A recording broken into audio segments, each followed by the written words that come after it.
Unsecured working capital limit. दोस्तों, अगर आप माइक्रो या स्मॉल एंटरप्राइजेस हैं तो ये वीडियो देखना आपके लिए बहुत ज़रूरी है। दोस्तों, आए दिन आपको ये दिक्कतें आती होंगी, आप लोन के लिए बैंक से बात करते होंगे और बैंक वाले जो हैं आपसे प्रॉपर्टी या किसी भी कोलैटरल की डिमांड करते होंगे। तो आज मैं बताऊंगा कि बिना प्रॉपर्टी के कैसे आप एक फाइनेंस लिमिट या मशीनरी टर्म लोन जो है वो ले सकते हैं। एक प्रोडक्ट है जिसका नाम है CGTMSE। क्या आपको मालूम है CGTMSE क्या है, कैसे इसको बैंक से अप्लाई करते हैं और किन बैंकों के साथ इसको जो है अप्लाई किया जा सकता है, क्या प्रोसेस होता है, क्या डॉक्यूमेंटेशन लगती है, इस सब के बारे में आज मैं आपको एक वीडियो के माध्यम से बताऊंगा। दोस्तों, एक बात और, इस वीडियो को लाइक ज़रूर कीजिएगा, सब्सक्राइब ज़रूर कीजिएगा सो दैट कि आने वाले समय में मेरी और इन्फॉर्मेशनल वीडियोस जो हैं आपको मिलती रहें, जिससे आपको फ़ायदा हो सके। दोस्तों, अगर आप MSME में माइक्रो या स्मॉल एंटरप्राइजेस हैं और अगर आपने बिजनेस स्टार्ट भी किया है तब भी आप इस लोन को अप्लाई कर सकते हैं। CGTMSE जो प्रोडक्ट है वो सेंट्रल गवर्नमेंट और सिडबी को के द्वारा बनाया गया है। एक ही ट्रस्ट है जिसका नाम है credit guarantee trust for micro and small enterprises. खास तौर पे माइक्रो एंड स्मॉल एंटरप्राइजेस के लिए बनाया गया है, जिनको नया बिजनेस स्टार्ट करना है, जिनको नया यूनिट लगाना है या सर्विस इंडस्ट्री में है। अगर आपका जो प्रोजेक्ट है, अगर आपका जो प्रोजेक्ट रिपोर्ट है वो वाइबल है या आपके प्रोजेक्ट में दम है, तो CGTMSE जो है वो अपनी तरफ से गारंटी देता है बैंक को, जिससे कि आप उस गारंटी के ऊपर आप बैंक को लोन के लिए अप्लाई कर सकते हैं। दोस्तों, ये एक बड़ी समस्या है हमारी इंडस्ट्री के अंदर, जो माइक्रो और स्मॉल एंटरप्राइजेस, इनको लोन देने की ऑप्शंस बहुत कम है। क्यों? क्योंकि आपको प्रॉपर्टी के लिए जो है आपके पास ऑप्शन बहुत कम होते हैं और ग्रोथ के लिए जो है आपको लोन की ज़रूरत पड़ती रहती है। पर अनसिक्योर्ड लोन के लिए जो ऑप्शन मार्केट में है, या तो वो बहुत कम है या जो हैं वो बहुत महंगे हैं। तो CGTMSE एक प्रोडक्ट ऐसा है जिसमें आपको एक वर्किंग कैपिटल लिमिट दी जाती है और साथ ही साथ अगर आपको कोई मशीनरी अगर अपने प्लांट में लगानी है तो उसके लिए भी जो है आपको ये फाइनेंस मिल जाता है। इसकी लिमिट 2 करोड़ तक की है और ये केवल मैन्युफैक्चरर्स, सर्विस प्रोवाइडर और रिटेल इंडस्ट्री के लिए ही प्रोडक्ट है। अगर आप ट्रेडर हैं तो ये प्रोडक्ट आपके लिए नहीं है। तो दोस्तों, आगे चलेंगे, जानेंगे इसके बारे में कि क्या प्रोडक्ट कैसे काम करता है, कैसे आप अप्लाई कर सकते हैं। आइए चलते हैं कंप्यूटर स्क्रीन पर। CGTMSE की फुल फॉर्म है credit guarantee trust for micro and small enterprises. जैसा कि हम नाम से भी देख रहे हैं कि स्मॉल और माइक्रो एंटरप्राइजेस के लिए जो है ये ट्रस्ट बनाई गई है। Bye home? सेंट्रल गवर्नमेंट और सिडबी। दोस्तों, ये सिडबी और सेंट्रल गवर्नमेंट की जो है एक पहल है, जिसमें माइक्रो और स्मॉल एंटरप्राइजेस को सपोर्ट करने के लिए ये बनाई गई है, for home micro and small enterprises. अब देखते हैं कि इसमें क्या फैक्टर्स हैं, फंडिंग फैक्टर्स क्या हैं इनके। तो देखेंगे loan facility up to 2 crore. इसमें आपको अप टू 2 करोड़ तक की जो है वो फैसिलिटी मिल सकती है एज अ वर्किंग कैपिटल, या आपको कोई मशीन लगाने के लिए टर्म लोन चाहिए तो वो टर्म लोन की शेप में मिल सकता है। इसमें non fund based, fund based दोनों आ सकते हैं। नॉन फंड बेस्ड यानी कि BG या LC। CGTMSE provide 75% guarantee. CGTMSE जो ट्रस्ट है वो स्मॉल एंड माइक्रो एंटरप्राइजेस को 75% तक की गारंटी देती है लोन लेने के लिए इस प्रोडक्ट में। बैंक का बर्डन जो होता है वो 15% होता है और माइक्रो एंड स्मॉल एंटरप्राइजेस को 10% का अपना कंट्रीब्यूशन देना पड़ता है। To start potential business with viable project report and projections. इसमें जो अगर किसी को नया प्रोजेक्ट लगाना है या स्टार्टअप करना है और उनके पास पोटेंशियल बिजनेस का आइडिया है और कोई वाइबल प्रोजेक्ट रिपोर्ट है और साथ में अगले 3 साल और 5 साल के वो प्रोजेक्शंस लेके आते हैं कि इस बिजनेस में वो अगले 3 साल और 5 साल में क्या रेवेन्यू जनरेशन करेंगे, उसको साथ लेके आते हैं, तो इसको देखा जा सकता है इस प्रोडक्ट में। To support growing manufacturing service retail segment. Manufacturing service और रिटेल इंडस्ट्री जो ऑलरेडी जो है वो वर्किंग में है और उनको ग्रो करने के लिए इसमें जो है फैसिलिटेट किया जा सकता है। Who can't apply for CGTMSE? दोस्तों ये जरूर देखना है कि कौन अप्लाई नहीं कर सकता है इसके अंदर।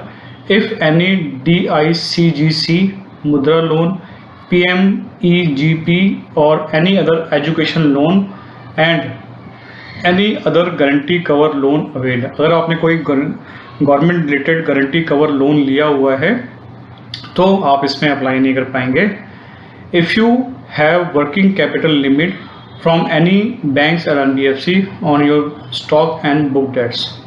अगर आपने दोस्तों ऑलरेडी कोई वर्किंग कैपिटल लिमिट ले रखी है तो आप इस CGTMSE प्रोडक्ट के लिए अप्लाई नहीं कर पाएंगे। आगे चलते हैं। Who are micro and small enterprises? दोस्तों ये नई डेफिनेशन जो है वो गवर्नमेंट ने अभी पीछे आत्म भारत निर्भर भारत में जो है निकाली थी। तो ये नई डेफिनेशन के हिसाब से माइक्रो एंटरप्राइजेस जो है वो अप टू 1 करोड़ तक की जिन्होंने इन्वेस्टमेंट की हुई है बिजनेस में और टर्नओवर उनका जो है वो 5 करोड़ तक का है, यानी 5 करोड़ से नीचे तक 5 करोड़ तक का जो है अगर उनका टर्नओवर है और 1 करोड़ तक का जो है उन्होंने इन्वेस्टमेंट कर रखा है तो आप माइक्रो एंटरप्राइजेस में आते हैं। स्मॉल एंटरप्राइजेस के लिए अगर आपकी इन्वेस्टमेंट आपने 10 करोड़ तक की इन्वेस्टमेंट कर रखी है, यानी 10 करोड़ से नीचे की इन्वेस्टमेंट है आपकी या टर्नओवर आपकी 50 करोड़ से कम है तो आप स्मॉल एंटरप्राइजेस में आते हैं। आप देखेंगे दोस्तों what is Haber security option. दोस्तों ये एक ऑप्शन होता है जो बैंक नॉर्मली कभी कभार यूज करता है।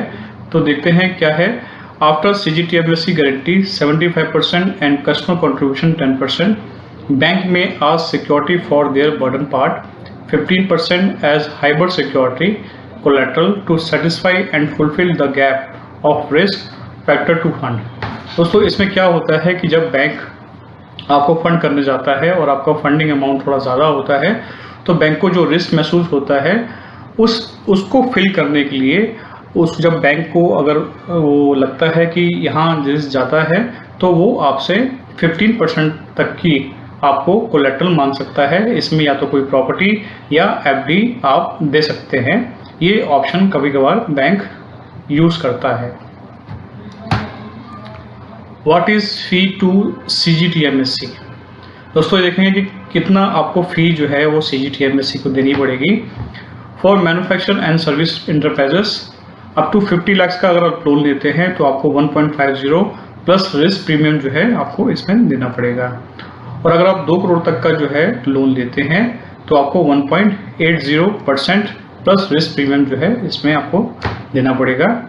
और अगर आप रिटेल ट्रेड हैं तो आपको 1 करोड़ तक का ही लोन मिलेगा और इसमें जो है आपके 2% प्लस रिस्क प्रीमियम जो है आपको चार्ज लगेगा। इसमें रिन्यूअल चार्जेस जो है वो अगर आपका टर्म लोन चल रहा है तो आपका जो कैलेंडर ईयर है, जो कैलेंडर ईयर का एंड है 31 दिसंबर, जो भी 31 दिसंबर में आउटस्टैंडिंग होगा उस आउटस्टैंडिंग पे आपका वो रिन्यूअल चार्जेस लगेंगे। अगर आपकी जो है CC लिमिट है आपकी तो रिन्यूअल चार्जेस आपके पूरे कैलेंडर यानी 1 जनवरी से लेकर 31 दिसंबर तक जो भी पीक आउटस्टैंडिंग अमाउंट होगा उस पे जो है आपके रिन्यूअल चार्जेस लगेंगे। इसमें आगे चलते हैं दोस्तों। वेयर टू अप्लाई, ठीक है। इसमें हम देखेंगे कि कहाँ आपको किस अमाउंट के लिए कहाँ आप अप्लाई कर सकते हैं। Regional rural bank up to 50 lakh. अगर आपको कोई 50 लाख तक का अमाउंट चाहिए तो आप अपने रीजनल रूरल बैंक में अप्लाई कर सकते हैं। स्मॉल फाइनेंशियल बैंक में भी जो है अप टू 50 लाख तक का ही लोन आप अप्लाई कर सकते हैं। अगर इससे ऊपर जो है आपको जो है रिक्वायरमेंट होती है तो schedule bank for retail trade, अगर रिटेल ट्रेड है आपका तो आप शेड्यूल बैंक पे जो है अप टू 1 करोड़ तक के लिए अप्लाई कर सकते हैं।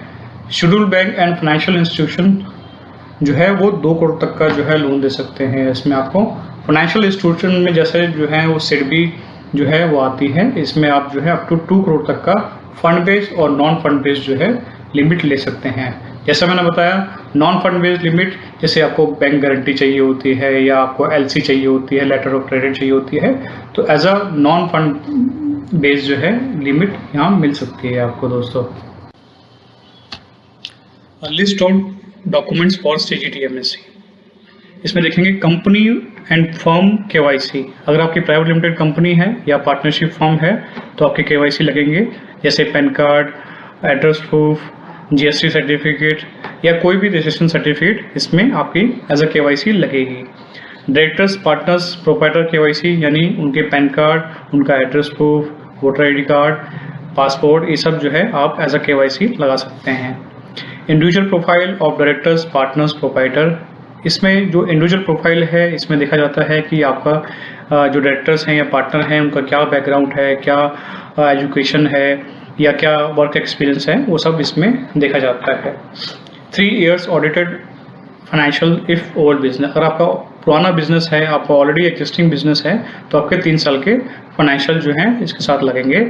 और अगर नया बिजनेस है तो प्रोविजनल बैलेंस शीट जो है वो लगेगी आपकी अब तक की जो भी इस फाइनेंशियल ईयर में आपने किया है उसमें। साथ में projections for next 5 year considering finance amount. इसमें जो आप फाइनेंस के लिए अप्लाई किया हुआ है उसको कंसिडरिंग रख के जो है वो आगे के 5 साल के आपको प्रोजेक्शन बना के देने होते हैं कि इस लोन को लेने के बाद आपका जो रेवेन्यू रहेगा या जो भी इन्वेस्टमेंट रहेगा बिजनेस में लेके उसका कितना रेवेन्यू उसमें से बढ़ेगा और क्या इम्पैक्ट जो है अगले 3 या 5 साल में उस लोन से आपका बिजनेस में आने वाला है और कैसे अगले आने वाले समय में इस लोन को आप रीपे करेंगे और क्या फाइनेंशियल कंडीशंस आपकी रहेंगी उन 5 साल के दरमियान। कंपनी प्रोफाइल, क्या आपकी कंपनी करती है, किस बिजनेस में है और क्या क्या जो है वो कस्टमर प्रोफाइल में है जो है डील करते हैं या क्या प्रोडक्ट जो है वो लाइन है आपकी, वो सब कंपनी प्रोफाइल में आप दिखाना पड़ता है आपको। Project report in case of new business. अगर आपका न्यू बिजनेस है और आपको जो है प्रोजेक्ट लगाने के लिए लोन चाहिए तो आपको एक प्रोजेक्ट रिपोर्ट जो है पूरे डिस्क्रिप्शन के साथ देनी होती है कि क्या आपके प्रोजेक्ट्स का प्लान है, किस इंडस्ट्री में, किन कस्टमर्स को क्या मशीनरी लगेगी और कितना इन्वेस्टमेंट लगेगा, सारा जो है इस प्रोजेक्ट रिपोर्ट में आपको शो करना पड़ता है। GST सर्टिफिकेट और लास्ट 12 months बैंक स्टेटमेंट। 12 महीने की आपको जो आपने बिजनेस में जो है स्टेटमेंट जो है आपको लगानी पड़ती है इसमें, अगर पुराना बिजनेस है। और नया बिजनेस है तो जब भी आपका बिजनेस स्टार्ट हुआ है जब से आपको ये स्टेटमेंट लगानी पड़ती है। तो देखा दोस्तों आपने, ये लिस्ट ऑफ डॉक्यूमेंट है।